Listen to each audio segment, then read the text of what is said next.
जयपुर से बड़ी खबर आपको बता दें, एमएलए रेवंत राम डांगा की चिट्ठी किसने लीक की? मुख्यमंत्री कार्यालय की गोपनीयता पर सवाल उठे हैं। सीएम सचिवालय से कैसे लीक हुई रेवंत राम की चिट्ठी? चिट्ठी लीक होने के बाद जांच में अब सीएम कार्यालय जुटा। विधायक रेवंत राम ने चिट्ठी में शिकायत की थी। ट्रांसफर में आपको बता दें कि हनुमान बेनीवाल की चलत को लेकर के शिकायत थी। तो ये बड़ी अपडेट इस वक्त की आपको दे रहे हैं। कई तरीके के अब सवाल खड़े हो रहे हैं कि एमएलए रेवंत राम डांगा की चिट्ठी किसने लीक की है, ये बड़ा सवाल है। मुख्यमंत्री कार्यालय की गोपनीयता पर अब सवाल उठे हैं। सीएम सचिवालय से आखिर कैसे रेवंत राम की चिट्ठी लीक हुई है? चिट्ठी लीक होने के बाद जांच में जुटा सीएम कार्यालय और विधायक रेवंत राम ने चिट्ठी में शिकायत की थी और ट्रांसफर में हनुमान बेनीवाल की चलत को लेकर के शिकायत की थी। तो इस वक्त की ये बड़ी अपडेट आपको दे रहे हैं कि सीएम सचिवालय से कैसे रेवंत राम की चिट्ठी लीक हुई। अब ये बड़ा सवाल बना हुआ है।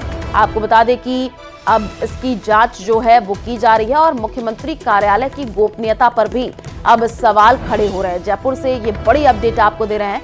एमएलए रेवंत राम डांगा की चिट्ठी किसने लीक की है, ये अब सवाल उठ रहा है।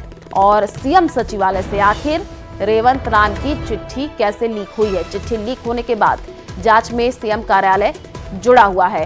ज्यादा जानकारी के लिए संवाददाता रोशन हमारे साथ जुड़े हुए हैं, उन्हीं का रुख कर लेते हैं। रोशन, अब ये बड़ा सवाल बना हुआ है कि चिट्ठी लीक किसने की है, जांच में कोई अपडेट? जी बिल्कुल, देखिए जिस तरीके से ये जो चिट्ठी है वो लीक हुई है, उसके बाद में कहीं ना कहीं मुख्यमंत्री कार्यालय की जो गोपनीयता है उसके ऊपर सवाल उठे हैं।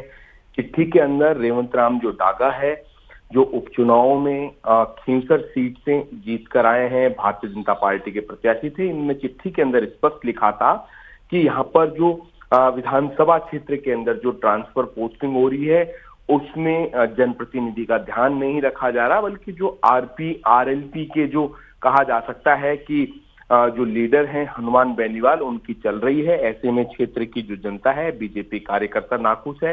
ये चिट्ठी के अंदर लिखा गया था। सबसे बड़ा जो सवाल खड़ा होता है कि आखिर ये चिट्ठी लीक कहां से हुई? जब रेवंत राम डांगा ने मुख्यमंत्री कार्यालय को चिट्ठी सौंपी, उसके अंदर आप देख सकते हैं कि मुख्यमंत्री कार्यालय के अधिकारियों की इस चिट्ठी के अंदर जो नोटिंग है वो इसमें हो रखी है। उसके नोटिंग के बाद में चिट्ठी लीक होना कहा जा सकता है कि एक मुख्यमंत्री कार्यालय का फेल्योर है। ये फेल्योर सामने आया है कि चिट्ठी मार्क होने के बाद में लीक होना, तो कुल मिलाकर कहा जा सकता है कि ये फेल्योर एक पार्टी के जो पदाधिकारी अगर प्रदेश के मुखिया को ये बात कहते हैं, बड़े कॉन्फिडेंस तरीके से कहते हैं, उन्होंने चिट्ठी के माध्यम से मुख्यमंत्री भजनलाल शर्मा को अवगत करवाने की कोशिश की कि उनके विधानसभा क्षेत्र में ये हालात हैं। इस तरीके से नायब तहसीलदार से लेकर पटवारी गिरदावर जो तमाम जो लोग, बिल्कुल रोशन, और ये जांच का विषय भी है, आप नजर बना करके रखिए, आगे आपसे अपडेट लेंगे। फिलहाल शुक्रिया तमाम जानकारी साझा करने के लिए।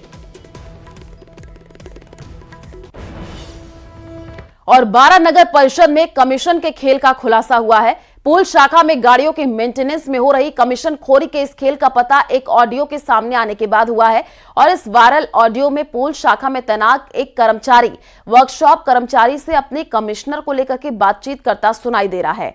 वायरल ऑडियो में कर्मचारी हरगोविंद मीणा निजी मोटर्स कंपनी के कर्मचारी नीरज से अपना कमीशन देने की बात करता सुनाई दे रहा है और इस ऑडियो में वह प्रति गाड़ी 1000 रुपए के कमीशन की मांग भी कर रहा है।